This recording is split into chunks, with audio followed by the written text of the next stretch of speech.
രണ്ടാഴ്ചക്കുള്ളിൽ നടക്കാനിരിക്കുന്ന ലോക്സഭാ സ്പീക്കർ തെരഞ്ഞെടുപ്പ് മോദി സർക്കാരിന് ദൂരവ്യാപകമായ പ്രത്യാഘാതങ്ങൾ ഉണ്ടാക്കുമെന്ന റിപ്പോർട്ടുകൾ പുറത്തുവരികയാണ്.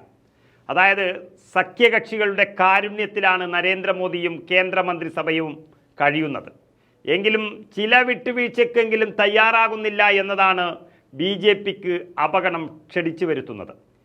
ഇന്ത്യ മുന്നണി ഉപപ്രധാനമന്ത്രി സ്ഥാനം പോലും വാഗ്ദാനം ചെയ്തിട്ടും നിതീഷ് കുമാർ തൽക്കാലം മോദി മുന്നണിയിൽ തന്നെ തുടർന്നത് തങ്ങളെ ഏതു തരത്തിൽ ബഹുമാനിക്കും എന്നറിയാൻ തന്നെയാണ്. ആഭ്യന്തരമടക്കം കണ്ണുവച്ച JDUവിന് അവസാനം ഒരു ഫിഷറീസ് മൃഗസംരക്ഷണം കൊണ്ട് തൃപ്തിപ്പെടേണ്ടി വന്നിരിക്കുന്നു. അതുപോലെ 16 സീറ്റുകളുള്ള ചന്ദ്രബാബു നായിഡുവിൻ്റെ TDPക്കും ആഭ്യന്തരത്തിലും ഗതാഗത വകുപ്പിലുമൊക്കെയായിരുന്നു കണ്ണുണ്ടായിരുന്നത്.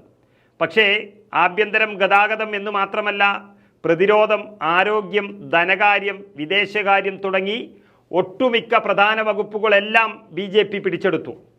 വിജയിച്ചു എന്ന് ഇതിൽ തോന്നുന്നുണ്ടെങ്കിലും അത് തന്നെയാണ് മോദി സർക്കാരിൻ്റെ ആദ്യത്തെ തോൽവി എന്ന് പറയേണ്ടി വരും.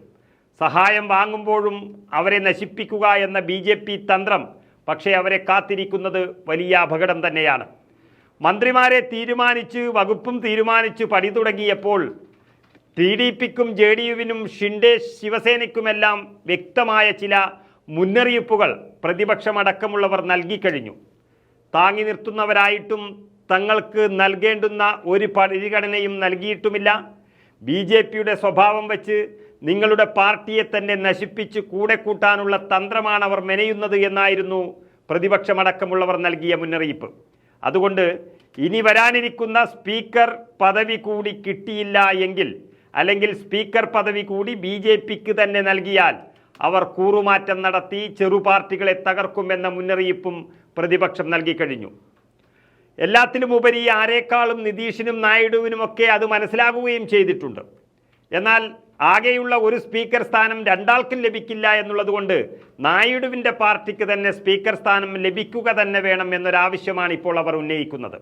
എന്നാൽ ഇപ്പോൾ പുറത്തു വരുന്ന റിപ്പോർട്ടുകൾ പ്രകാരം അതിലും നായിഡുവും TDPയും വഞ്ചിക്കപ്പെടുകയാണ്. അതായത് നായിഡുവിന് സ്പീക്കർ പദവി നൽകില്ല, പക്ഷേ ആന്ധ്രയ്ക്ക് നൽകാം എന്നുള്ളതാണ് BJPയുടെ ഒരു ഡിമാൻഡ്. അതുപ്രകാരം BJPയുടെ ആന്ധ്ര സംസ്ഥാന അധ്യക്ഷയും നിലവിൽ രാജമുദ്രി ലോക്സഭാ മണ്ഡലത്തിലെ MP-യുമായ D. പുരന്ദരേശ്വരിക്കായിരിക്കും ലോക്സഭാ സ്പീക്കർ പദവി നൽകുന്നത് എന്നാണ് അറിയുന്നത്. TDPക്ക് കൊടുക്കുന്നതിന് പകരം ആന്ധ്രയിലെ തന്നെ ഒരു BJP MP-ക്ക് കൊടുത്തത് കൊണ്ട് എന്ത് പ്രയോജനമെന്നാണ് TDP ചോദിക്കുന്നത്. അവർ പ്രതിസന്ധി സൃഷ്ടിച്ചാൽ കളി മാറും. നമുക്കറിയാം, മന്ത്രിമാരെ നിശ്ചയിച്ചത് മുഴുവൻ പരസ്പര വാക്കുകളിലൂടെയും ചർച്ചകളിലൂടെയുമായിരുന്നു. എന്നാൽ സ്പീക്കറെ നിശ്ചയിക്കുന്നത് അങ്ങനെയല്ല, അത് വോട്ടിങ്ങിലൂടെയാണ്. തങ്ങൾക്ക് കിട്ടേണ്ടുന്ന സ്പീക്കർ പദവി കിട്ടിയില്ല എങ്കിൽ ഒരു പൊതുസ്ഥാനാർത്ഥിയെ പ്രതിപക്ഷം നിർത്തിയാൽ അതിന് വോട്ട് ചെയ്യാൻ TDPയും JDUവും തയ്യാറായാൽ മോദിയുടെ ഭരണം അതോടെ തീരും. അങ്ങനെ സംഭവിച്ചാൽ നരേന്ദ്രമോദിക്ക് ഭരണത്തിൽ തുടരാനുള്ള ധാർമ്മികത നഷ്ടപ്പെടും.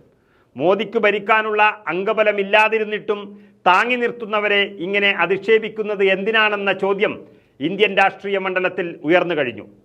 നമുക്കറിയാം, ഒന്നാം മൻമോഹൻ സിംഗ് സർക്കാരിൽ CPMൻ്റെ സോമനാഥ് ചാറ്റർജിയെ സ്പീക്കറായി തെരഞ്ഞെടുത്ത് മാതൃക കാട്ടിയ കോൺഗ്രസിൻ്റെ നടപടിയെ ഓർമ്മിപ്പിക്കുകയാണ് ഇവിടെ രാഷ്ട്രീയ പാർട്ടികൾ. അന്ന് കോൺഗ്രസ് അത് ചെയ്യുകയും ഇന്ന് BJP സ്പീക്കർ പദവി പിടിച്ചു നിർത്തുകയും ചെയ്യുന്നത് ഭാവിയിൽ കുതിരക്കച്ചവടം നടത്താനാണെന്ന് ഇവർ മനസ്സിലാക്കുകയാണ്. മഹാരാഷ്ട്രയിൽ നടന്ന കുതിരക്കച്ചവടത്തിന് മുഴുവൻ ഒത്താശ ചെയ്തത് അവിടുത്തെ സ്പീക്കറാണെന്നത് നമ്മുടെ മുമ്പിൽ തെളിവായുണ്ട്. ഏതായാലും ആദ്യ പാർലമെന്റ് സമ്മേളനത്തിൽ തന്നെ സ്പീക്കർ തെരഞ്ഞെടുപ്പ് നടക്കും. തങ്ങൾ ആവശ്യപ്പെട്ടത് നൽകാതെ അനുനയിപ്പിച്ചുവെങ്കിലും പിന്നീട് വരുന്ന അപകടങ്ങളെ കരുതിയിരിക്കുന്ന TDPയും JDUവും പണി കൊടുക്കുമെന്ന് രാഷ്ട്രീയ നിരീക്ഷകരും ഉറപ്പിക്കുകയാണ്. ഏതായാലും പൊട്ടിത്തെറിക്കുള്ള വെടിമരുന്ന് എല്ലാ ഭാഗത്തു നിന്നും വരുന്നത് മോദി സർക്കാരിൻ്റെ അടിത്തറ തന്നെ ഇളക്കുകയാണ്.